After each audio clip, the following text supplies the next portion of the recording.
I don't want nothing. I don't want nothing that's under 100. I don't want nothing.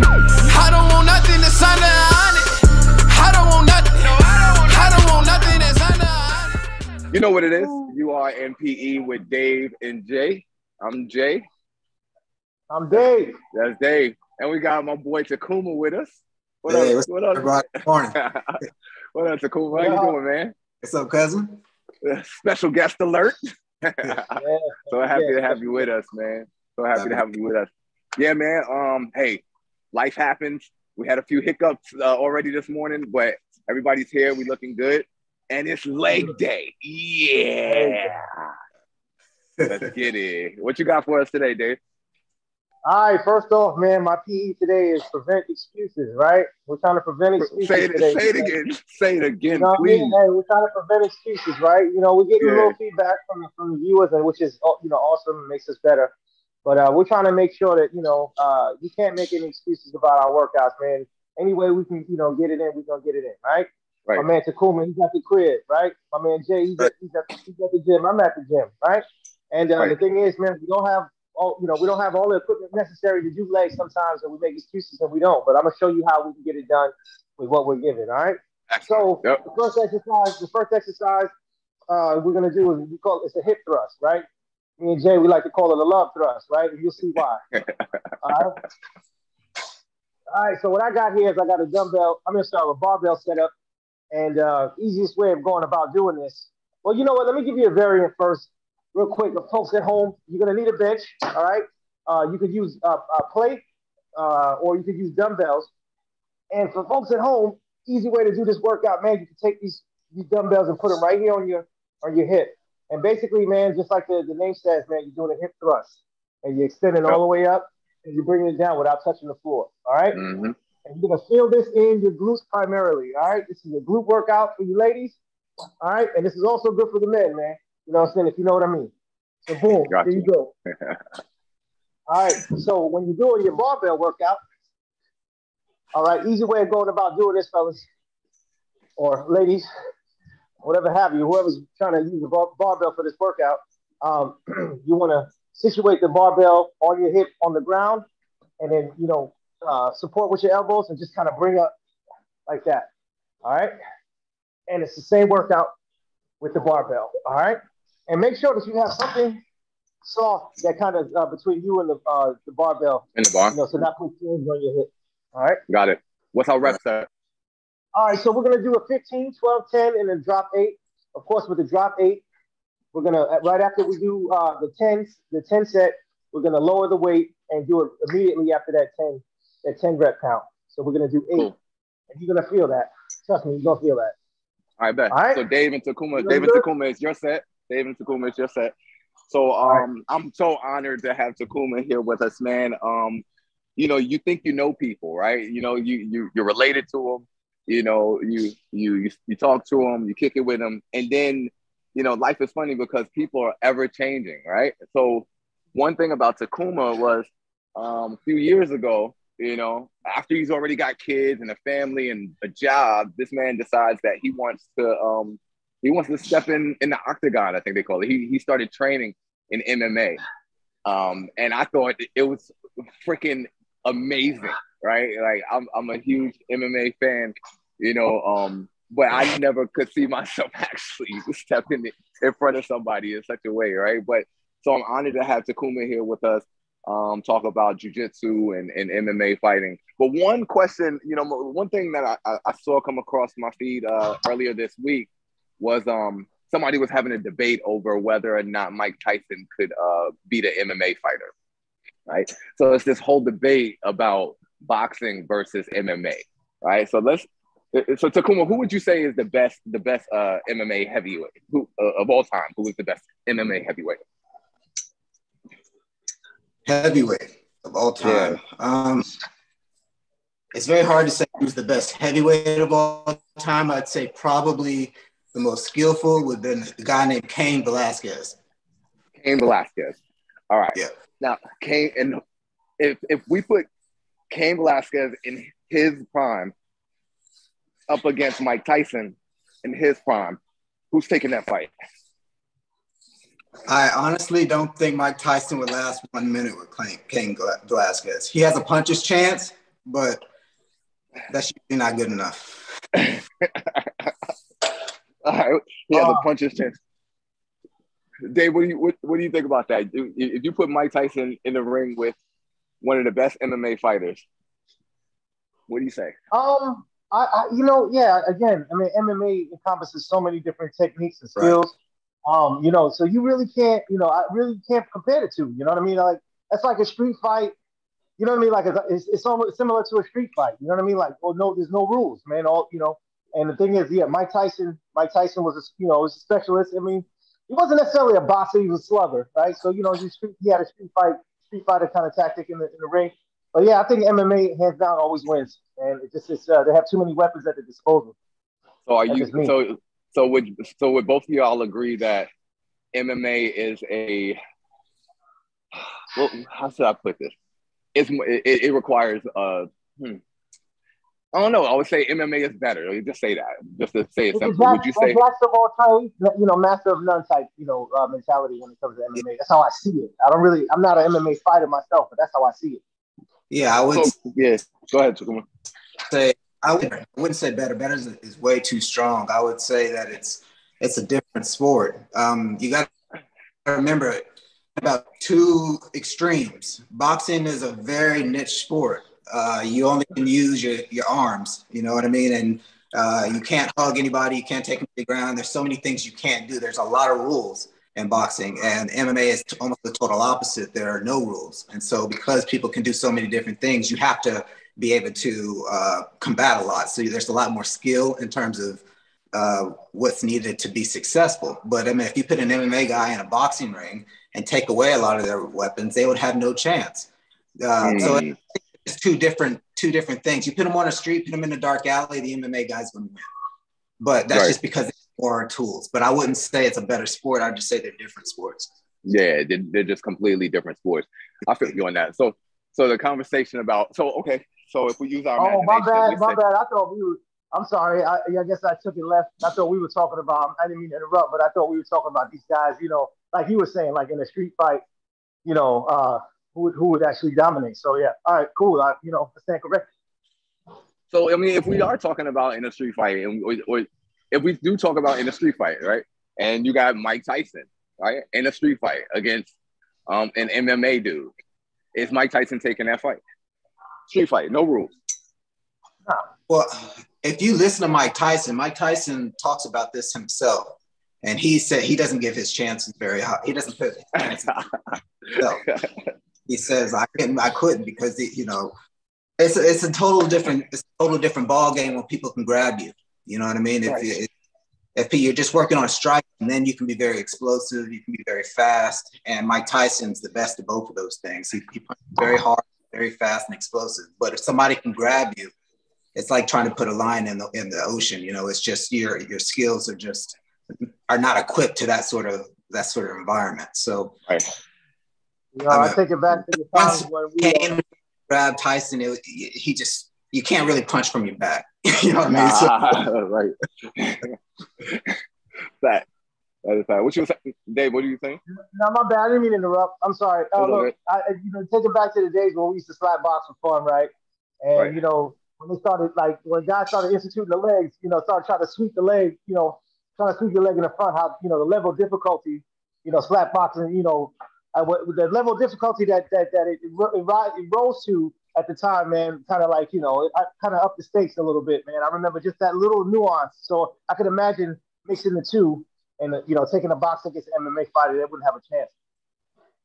I'm glad you brought up slap boxing, man, because I definitely want to. I'm gonna come back around to that. I'm on my last set of this love thrust. What about y'all? I'm gonna pass on this one. I'm gonna let y'all do the Tacuma said he got enough kids. Overall, I feel like both sports, boxing and MMA, are completely underestimated. Completely underestimated. To step in the ring for 10 rounds is incredible. All right, to step in the ring for 1 round is incredible in boxing. But to get in an octagon and be rolling around with someone who is the same weight as you, and they've trained just as hard as you, and they're just as strong as you, and they're pushing against you pushing, and you got to do that. What MMA fight is like? Is it 3 minutes or 5 minutes? It's 5 minutes, right? To do that for 5 straight minutes, and then and then after y'all roll around and you do all this stuff to keep them off of you, and to keep them from keep them from putting you in a hole, and you finally get back up to your feet. He's coming to punch you in your face. You know, that's a whole nother thing, man. You know, that's a whole nother thing. So I would say, one, I feel like people underestimate both sports, but overall, I give the most respect to MMA. I give more respect to MMA than boxing. I feel like it takes a lot more skill, it takes a lot more heart, and it takes a different type of brain. You know, that's my take on it. Mike Tyson is the greatest to ever box, but I'm my favorite MMA fighter. I would say is Anderson Silva, and Mike Tyson outweighs Anderson Silva, I believe. They might be about the same weight class, but Anderson Silva would wash Mike Tyson. He will wash Mike Tyson. I got to segue to that, Tacuma, man. So, like, you know, obviously we know that fighting shape and, you know, normal shape are, you know, two different things, of course. So, I mean, do you stay in fighting shape all year? Is that what you do? Or you kind of like, you know, and how difficult would that be if you did? But, you know, like, how do you prepare for these bouts? I mean, you know, it's one of those things. I know you don't want to fall off too much, but like, if you don't, how far do you kind of slip, you know, from your fighting weight to you know, pretty much get, you know, to get back into shape? If that makes sense. Very hard for anybody to stay in fighting shape all year round. Just the cardio requirement is high. I mean, you're talking about aerobic and anaerobic conditioning, you know, doing MMA. So I do think that obviously the further out of shape you get, the harder it is going to be to get in shape. So you're kind of hurting yourself if you get too far out. But most people just train, you know, and kind of stay in the gym until they get a camp. And then they get in a camp, they'll up the cardio, they'll up, you know, they make everything more intensely. So you have a great base level, but then obviously things become more intense once you have a fight coming up. So it's just too hard. I mean, you're running too much, the VO, you know, trying to push your VO2 max, with all the grappling is very taxing. Just trying to do that year round, just your body up. What we got next, Dave? All right. So what I'm going to do is show you guys just a standing dumbbell squat. Important thing here is to have your feet shoulder distance apart, okay? And then make sure that your knees don't track over your toes, all right? So simple as that. And up. And up, all right? That's the workout, guys. Got it. Simple as that. Now, if you don't have dumbbells, folks at home, you could use like milk jugs. You could fill it up with water that's about 7 pounds, whatever have you, and just do high reps. Or you can, you know, get more creative and fill that milk jug up with cement, and you have a permanent weight. All right. Cool. So I got another question for y'all. So with there's a rise of like crossover, right? Like we're in the age of like boxers fighting MMA guys fighting boxers. And it's kind of unfair because like apples and oranges, like we already discussed. But what do y'all think about the rise of like celebrities getting involved in it now? Like or socialites, like these Paul brothers, or I think Lamar Odom fought somebody. What do y'all think about that? Do you think that it's destroying the authenticity of both sports, or is it cool because it's drawing attraction to the game? You know what? I'll let you handle it. Unless you don't handle it. Well, I mean, to be honest, this is more of a boxing question because no one's doing celebrity MMA. So I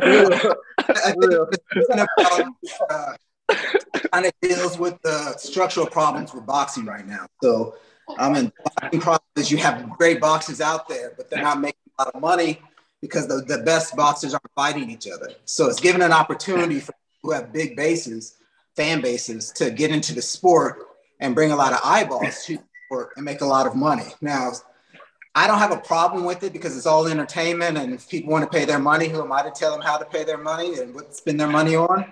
But it's as long as the people who are putting the time in, the real boxers, are getting on the cards and are getting their, getting seen, I have no problem with it. But if people start mistaking themselves as boxers, like the Paul brothers and other people who've kind of jumped in, been doing it for a couple of years, then that's where I think it kind of dilutes the sport. And for a casual person, they may not realize that these guys are not as skilled as a real boxer. There's a reason why Jake Paul is not really fighting boxers. He's fighting MMA guys or other celebrities, or, because there is a lot of skill that goes into that sport that he just hasn't developed yet. So right. As long as they're not, it just depends on how you're couching it. If it's like, hey, it's a celebrity versus celebrity, come and watch, it's a freak show, or not even a freak show, but it's a fun show, fine. Right. But if you say this is a real professional boxing match, it's not really the same thing. Right. So. Yeah, absolutely. I think that's a really good take on that. Dave, what you think? Man, well, I think, just like he's saying, man, as far as diluting, it was a dying sport in the first place, man. So they needed something to kind of, attract folks back to it. But I remember back in the day, man, a fight was a fight. And I remember, one dude, he got the fight on cable. Everybody chipped in. We all went to the crib. We made a night of it. Honestly, now I couldn't tell you who's fighting who and who the hell they are. You know what I mean? So it's one of those things. The MMA is taking over greatly. And you remember how much those guys used to get paid? You remember how much Mike Tyson used to get paid for a fight? That's insane. You really don't hear much about that now. I think Jake Paul, is that his name? Jake Paul? The guy that you got Logan. You got Logan, and then you got Jake. Yeah. Yeah. The guy that beat up, the money that dude's making right now, just from self-publicizing. You know what I'm saying? Just putting himself out there, man. It's crazy. I mean, like Tacuma said, man. All praise to these guys for making their coin. But yeah, it has diluted the sport. And again, but the sport needed something to kind of revitalize it. So if that's what's going to be, that's what's going to be. But I myself don't like it because it definitely takes away from the craftsmanship. Right. I feel you on that. I feel like it takes away from the craftsmanship. I agree with both of y'all. But I kind of feel like it's like Justin Bieber rapping. You feel me? Like, yeah. He can do it. He can do it. But do we really want to see it?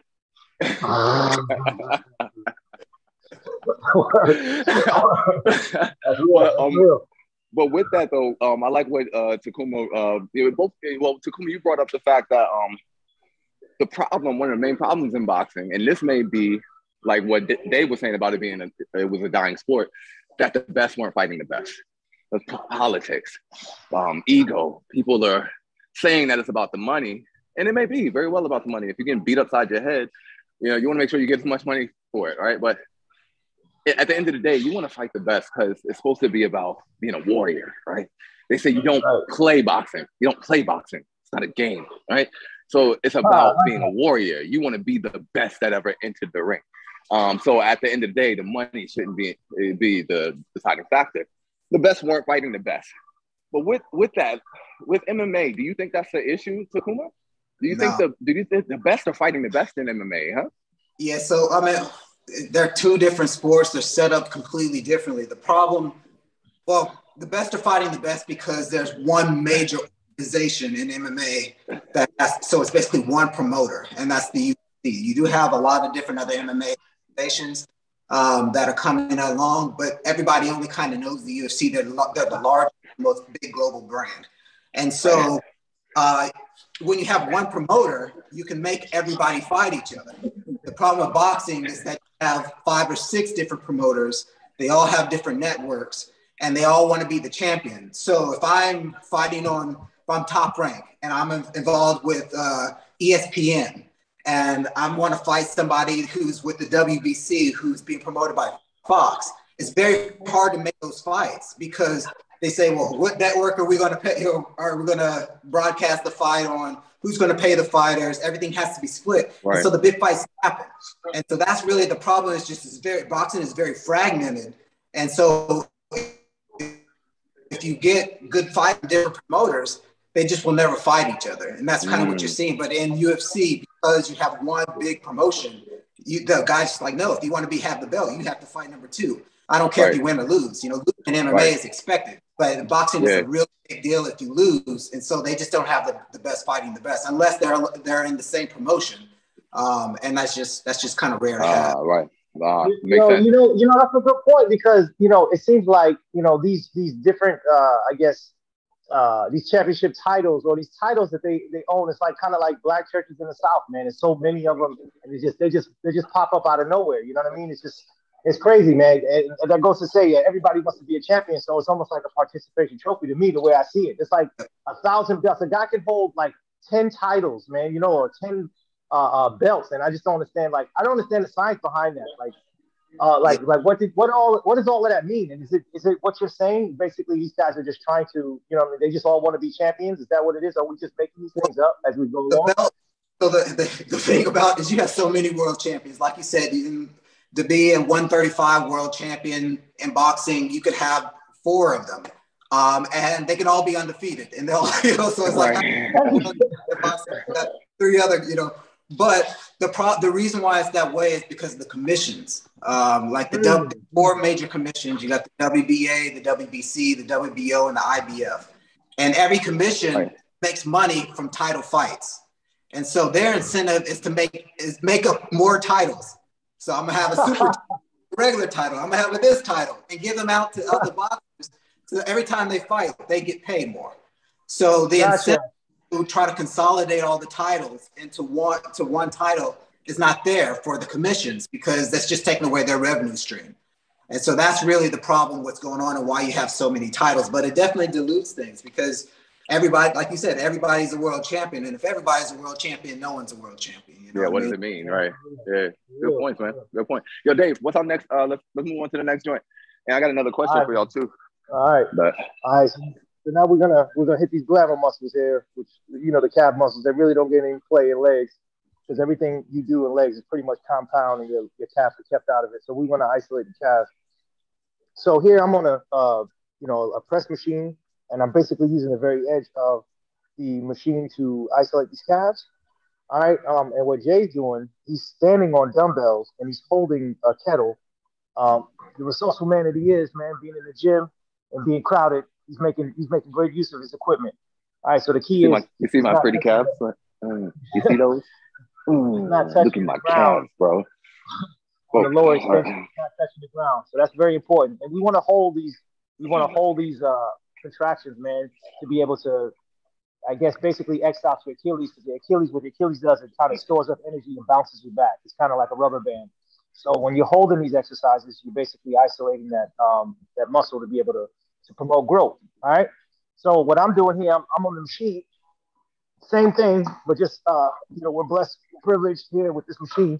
So I'm just basically coming up, and look, when you're using these type of machines, make sure that you keep it locked in place. Okay, that's very important. All right, because you're not doing a very wide range of motion here. Okay, so I'm just holding it down and I'm extending up, and I'm holding it for 3 seconds, and I'm coming back down and I'm holding that for 3 seconds. Coming up, I'm holding it for 3 seconds. You should feel that. And if you don't, you ain't doing something right. All right. Perfect. But and then again, if you're at home and you could do it on a set of stairs. Same thing. You hold your weight, your milk jugs, whatever you have, and you just kind of hold that extension, and then you come back down and make sure that you have full extension on the way back down. Simple enough, man. No excuses, right? No excuses, bro. Back in the days on the boulevard of Linden, I used to when I was a kid, right? I used to go out on the terrace, on the terrace of my mom's apartment, and I would just hold on to the rail and I would hit these, right? Even if you don't have weights, even if you don't have energy for that day to get to the gym, you could sit there and just watch your favorite show, or you could sit there and cook dinner and just hit some calf raises. It's one of the simplest exercises that you can do, and you'll have beautiful python calves like mine. You see that? Yeah. Blessed individual, bro. I'm a hard dude. Yo, I got another question for y'all, man. Yo, this is a rare incident where everybody all 3 of us are girl dads. Is it girl dads? Yeah, with girl dads. Tacuma has 2. I have 3. Dave has 3, right? So shout out to the girl dads, right? Tacuma, you mentioned something earlier about working out your kids, and you said that instead of like using weights and things like that, you have them lifting their body weight. That's pretty much how your setup in your home gym is, which is super dope. And I do the same thing with my daughters. I put them through a pretty heavy regimen. They do a little weightlifting where they hold when they do their squats. But very important to get your children into fitness. But you do something amazing with your daughters where you train them in Brazilian jiu-jitsu. Is that right? Yeah, well, I mean, they train a lot of stuff. So they started out at the same gym that I did. Sarah Ann, my oldest daughter, she's 13 now. She started out at a gym called Evolve, Academy of Martial Arts, probably when she was 6. And so they do functional martial arts. So she started out doing a little bit of Brazilian jiu-jitsu. They do what's called no-gi, which is submission grappling, where you don't wear a gi or a kimono as you do. And so it's, you also learn how to wrestle. And then you do striking, you do Muay Thai. So she started out kind of doing it all. Mariah did the exact same thing, same track. But because I've been doing this stuff for a long time, we do a lot of it at home as well. I have looking at things, and I try to teach them that. So yeah, they do Brazilian Jiu-Jitsu. They do. Sarah Ann just started wrestling this year. Want to start wrestling this year at her middle school. And then we do a lot of striking stuff as well. So I don't want to make it seem like it's just Jiu-Jitsu, but there's a lot of different training. That's dope, man. That's dope. Yo, so how old are your kids, Tacuma? Excuse me? How old are your kids? So I have a 13-year-old and a 9-year-old. 9-year-old. Okay, so when's like 13 and 9, and you got them started pretty early, I would take it, right? Yeah. Okay, so with that being said, have you noticed any change in their confidence level from the time that you started them to this point now? I know that's a weird question because it's like hard to contrast because you got them started pretty early, but no, that's a great question. No, the difference. That's 100%. There are only 2 reasons to do martial arts. It has to do everything with confidence, and it has to do with being mentally tough. And I've seen Sarah Ann, who's the oldest, who's been doing it the longest. I've seen a completely different from her. We were talking about it. She's in middle school. Middle school girls are mean, and she talks about bullies and stuff. And she's like, "Dude, I'll never be bullied." And that's not. She's a small girl. It's not because necessarily she thinks she can beat up everybody, but it's just like she has the mentality. It's like, no, I'm not going to be a pushover. I'm not. She's not going to take it. She's going to stand up for herself. And when you think about kids, the biggest problem that they have when is, especially if you don't know anything about fighting, the bigger person's always going to win, right? That's just the way. Right. That's just how it is. And so and they're not used to confrontation. So if you put them in a situation where someone's confronting them and they're bigger, it's very easy for them to get bullied.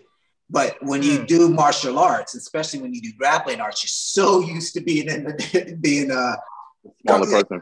You're so used to being, and dealing with people who are bigger than you and all different body types, that it's just another, you kind of get used to it. So her confidence is through the roof. My little, very talented. She's naturally talented, but she's one of these people. She doesn't like confrontation naturally. She's just a very happy-go-lucky type of girl. So it was really hard for me to get her to do it and get her out of her comfort zone. You know what I mean? Like she did a tournament when she was probably 7 or 8, and she was going against boys, and she got to the finals of the tournament. She was choking people out, all this stuff, but she was crying, because she was like, I don't want to do this, So you said you were crying? Yeah, she was crying. Yeah. Because it's a pressure. You got to get used to, people are not used to like public speaking for adults. You put a bunch of people watching you. It doesn't matter if you do well or not. It's kind of a nervous environment. You know what I mean? It's an uncomfortable environment. So, but getting them used to being in those sort of environments, I think bodes well for the future for them. So I think it's really helped their confidence, especially the oldest one. The youngest one she's still 9. You know what I mean? She's still going through it. As long as I don't pressure them to do this stuff. We do it when it's fun. I make it a game. Like when you wrestle as a kid. You go and wrestle. It's fun for them. So as long as I keep that way, they learn. And I think over time, it definitely helps them with their confidence. That's dope, man. Awesome. Yeah. Awesome. That's awesome, bro. That's awesome. Important for our Black girls to have confidence, bro. Like super important. Sure. And then important for women in general, whether no matter what hue you are, right, or what ethnicity you are, it's important for women to know that they're strong, and be able to defend themselves. Because of course we come from a nation that preys on women. So kudos, man, kudos. And to all of our workout buddies at home, man, be more conscious about the way we raise our daughters. You caught like the what Rhapsody said, man. Rhapsody said, she 5'1" with a 6'9" stride. You know what I mean? That confidence level is very important. Exactly. When we were stationed in Japan, I had my kids enrolled in Taekwondo, and man, I saw a big change. And that's why I asked that question, because it was one of those things where, like, my middle daughter's the champion, and she doesn't mess around. And she recently just got into a fight in school, and of course she's a happy-go-lucky, just like your daughter. And she doesn't like confrontation, but man, when it's like a possum in the corner. It's like a possum in the corner, man. She attacked and she definitely came out the victor, man, rapidly too. It was a very quick victory. So yeah, I definitely see the difference. That's a big difference maker in my family. She dropped Shorty like an MMA fighter, bro. I saw the footage. Yo, Dave, my calves feel good, man. Let's move on to a core exercise, man. So we could get on out of here, man. I want to know a little bit more about Tacuma. Got some questions for him about the days of his youth. I do a lot of core myself, because the training yourself, you kind of get it. I think it's one of those things you can get without necessarily isolating it by itself. But when I do try to do just core exercises, I'm at a home gym, so this will be for people who are at home. I have a few different variations that I'll give to you that I think are kind of good, and then you can figure out which works best for you. But the concept's the same. Typically, what I try to do is do something that's going to have my core already engaged, already locked. So any sort of like a plank position where I'm already sort of flexing my core muscles, and then I try to move the core from that position. So for example, what I'm talking about, if you do have a place where you have some sort of bars, this would be kind of step one. If you do have bars, big bars, or anything you can use 2 chairs. What I like to do is I try to get in a push-up position from here. And so this is going to activate my stomach. I make sure my stomach is tight. And I come through and put my feet out. Then I come back and put my foot back here. So I do that. And so again, like a gymnast over there. Make sure that you're moving your core while your core is already contracting. If you get a little bit more advanced, you can do it with smaller ones. This just takes a little bit more core strength, but it's the same. It's the same. If you're not doing those things and you want to do something that's still very good on a mat, what I like to do is I like to just keep my, a lot of people like to do crunches. I like to do crunches very slow. Sometimes I'll put my arms out, and what I like to do is just roll up. Contracting the stomach, roll all the way up, hold it, and roll back down. Roll your stomach all the way up, hold it, and roll back down. So those are kind of my 3 main ones if I'm just trying to isolate the stomach by itself. So, oh, yeah. Yeah, especially that roll up. I'm trying to find a... Make sure you don't push, don't use your shoulders and pull up. Just roll your stomach, keep it contracted all the way up. Hold it when you get to the top. Yeah. Ooh. Yo, I want to do that little gymnast move right so, there. yo, Dave. So Dave, and folks at home, I'm using dumbbells. I could do that second variation that Tacuma showed us, where you start here and you go through. I just need to get a grip on the side of the dumbbell, but I'm actually using dumbbells to do that. I'm gonna try to use these benches that I have at my disposal here. Ooh, I like that, Tacuma. Well, yeah, I like that. So Tacuma, like, are you nuts? Like, what? Have you always been like just a little off? Like, you like to get punched in the face and like people trying to choke you out? Like, you like to put yourself in dangerous positions? You like to swim with sharks when they ain't feed yet? Like, what's wrong with you, bro? Like, where'd you come from? Like, you know what I mean? Like, what do you think? Is there anything in your history that made you want to train and fight? No, not really. I mean, there's obviously, I like most people that grew up kind of, you got in some fights when you were younger. right? And one of them, big impression on me. I was fighting one of my friends, one of my best friends, matter of fact. And he wrestled his whole life. And I didn't know what was going on when I decided that we were going to get in the fight. But basically, he double-legged me, mounted me, and held me down and was like talking to me. And I remember how I was like, I am so powerless here. You know, like there's nothing I can do. There's no way I can punch him. There's nothing I can do. So that always stuck in my mind. And when I had my oldest daughter, Sarah Ann, my wife was pregnant. I needed to do something where I can get a workout. And I wanted to actually get into wrestling, but there's no adult wrestling. So I looked up what was another grappling. I think I just put it on the internet on Google. And there was this gym that came and did grappling, which was Brazilian Jiu-Jitsu. And so I was like, let me go check them out. And once I went to the gym, they were very self-defense focused. They were doing, I see all these people rolling around, grabbing people, twisting their arms, and everyone's tapping, and then people standing up. And I was like, man, this is kind of like interesting. This is totally foreign for me. And so I went in there and just started training. And then, you know, if you have a personality like I do and you kind of do everything, you know, you want to get more and more and more. I started doing one thing, the next thing, the other thing. And then you're like, I spent all this time doing it. Let me just take one fight and see if this stuff really works. And then you get hooked, you know? So it was never like a plan of mine to be an MMA fighter. I started when I was 28, and I don't even want to claim like I'm a big MMA fighter. I did it for 7 or 8 years, but it was never like, I was never trying to get to the UFC. It was more just a way to challenge myself and to keep going and see where I can get with the arts. And then, you know, that chapter passed. But yeah, man, it was just for fun. And again, it's easy, like in Taekwondo or karate and all these sort of things, it's always easy to say this stuff works when the other person is doing the exact same thing you're doing. You know what I mean? Right. Like, well, against the other karate guy.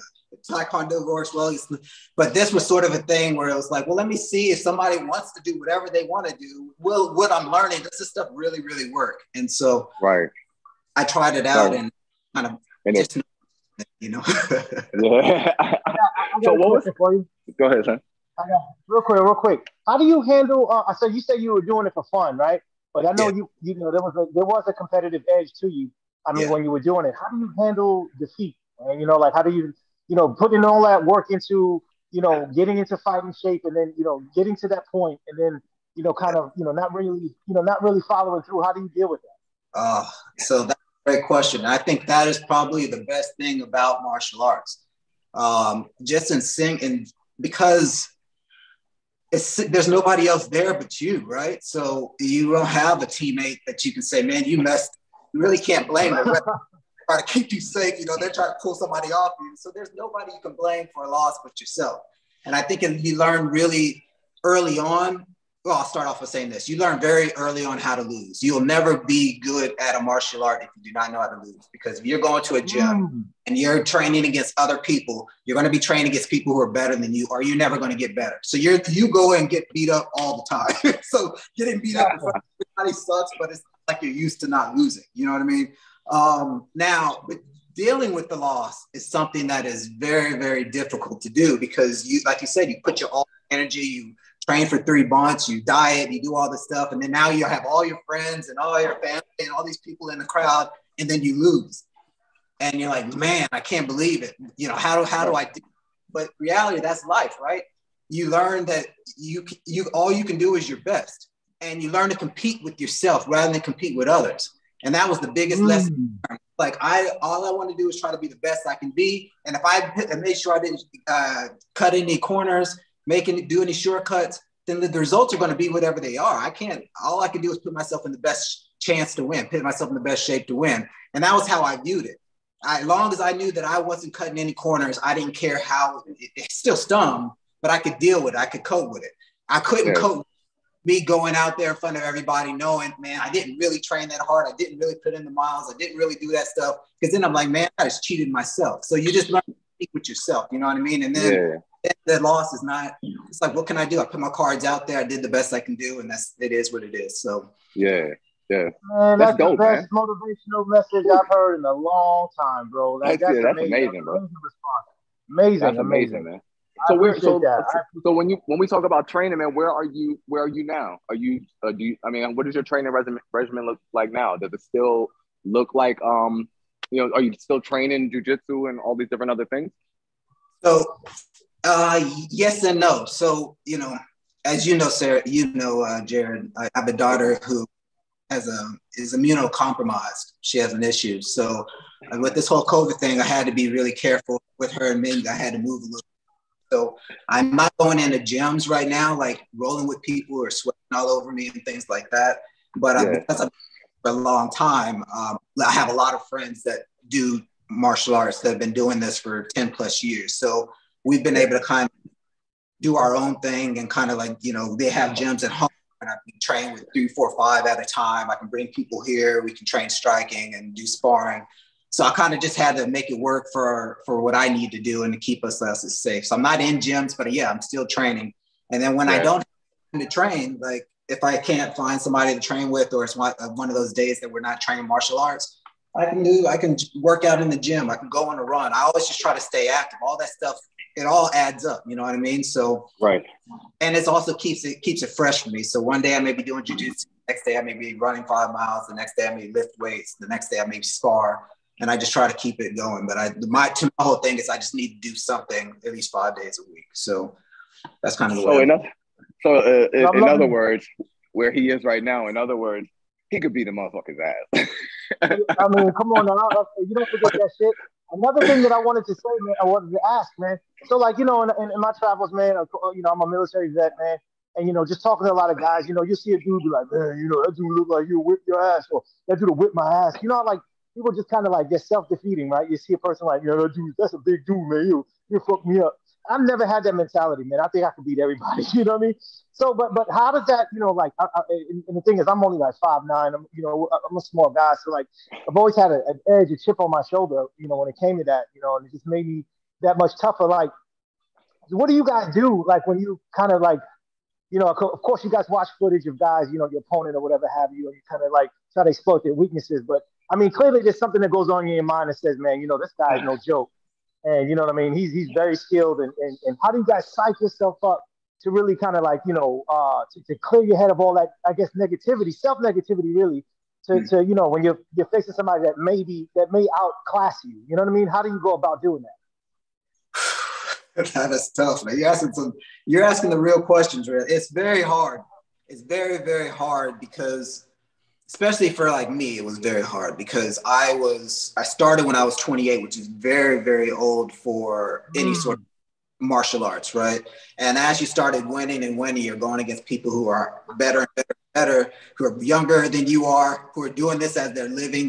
They're instructors at their martial art gyms, and I'm working a 9 to 5, or you know what I mean, and then trying to do this before work. So you always feel like you're playing catch up.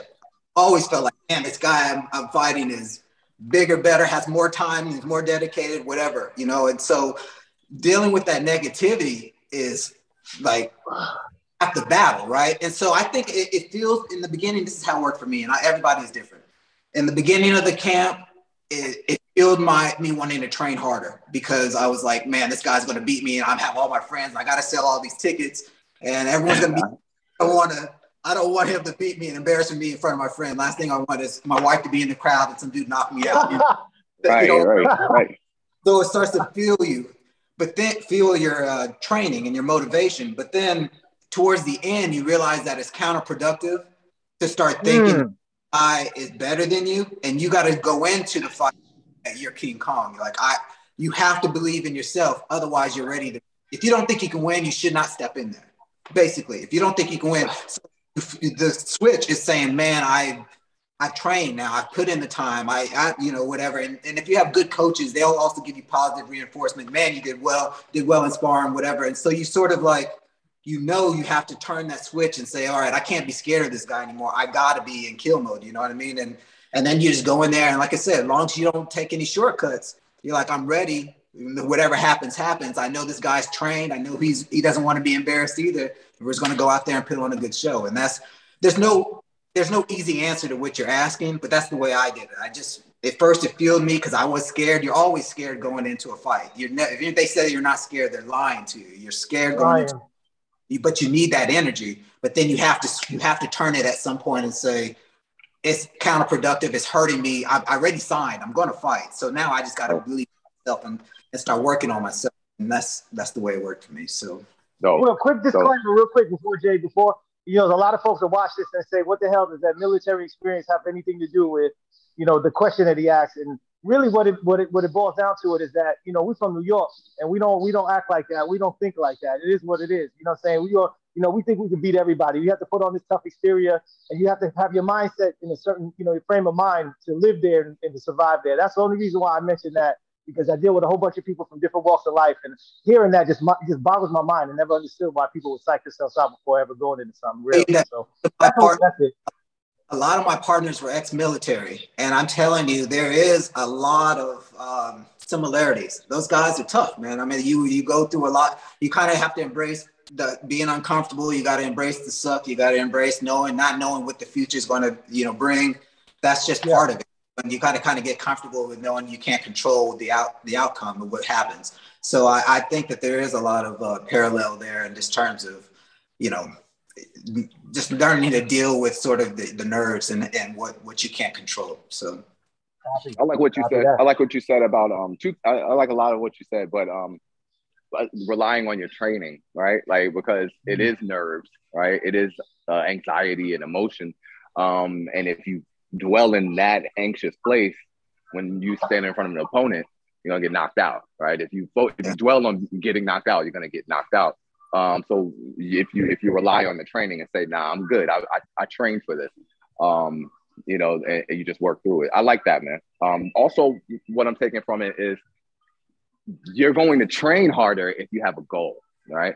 Like if you're just going to the gym because you just are going to the gym, or you're just working out because you're just working out, that workout may not be as intense if it's not goal focused. So I definitely took that too, you know. So let's the last question, man. So where you headed, man? What are some, usually like to get some goals from you, like hear where your life is heading. It could be anything. And then we'd like to finish out by having you give some advice to our workout buddies at home and to us as well, man. So what's your goals, your upcoming goals? What you got going on? So the way I will look at, like I told you before, the thing I learned from all my martial arts experience, especially if you're just kind of naturally competitive, is to learn to compete with yourself. Don't learn to compete with anybody else. It becomes a great loop for you because you're always trying to improve, because you can never beat yourself, right? And so my goal is, I've always been scared to kind of go out on my own and try to do some, you know, more investing on my own rather than just making my money through my job, which is been for me. And so I've kind of taken the steps now to kind of do that, which has been great. So my goal is to kind of consolidate that. My goal at home is obviously just the same, just to try to make sure, you know, put everything in place for my kids, which I think I've kind of done, but just to kind of consolidate everything with them, keep my oldest daughter healthy. You know, just to live, man, just to try to, I don't want to be like, this is probably the wrong way to put it. You know, a lot of our older generations, they were sick. They weren't in a place to kind of help people. And I just want to, my goal is to make sure in the next 10, 15 years, I'm still healthy, I'm still able, and I can kind of give back to the people that, you know, I care about, family members, things like that. Just keep positioning myself where I need to be going forward. So. Hell yeah, man. That's right on. That's spot on, man. That's awesome. Dave, isn't Tacuma right in tune with PE, right? Like, that's why we had to have him on. Look, I'm telling you, man. Yo, we've been banging out the guests, man. This has been awesome, man. It's been an awesome experience. I appreciate you, brother. Thank you, man. Me too. Much love, bro. Thanks for coming on, Tacuma. Hey, you've been in PE with Dave and Jay and Tacuma. I don't want nothing. I don't want nothing to sign up.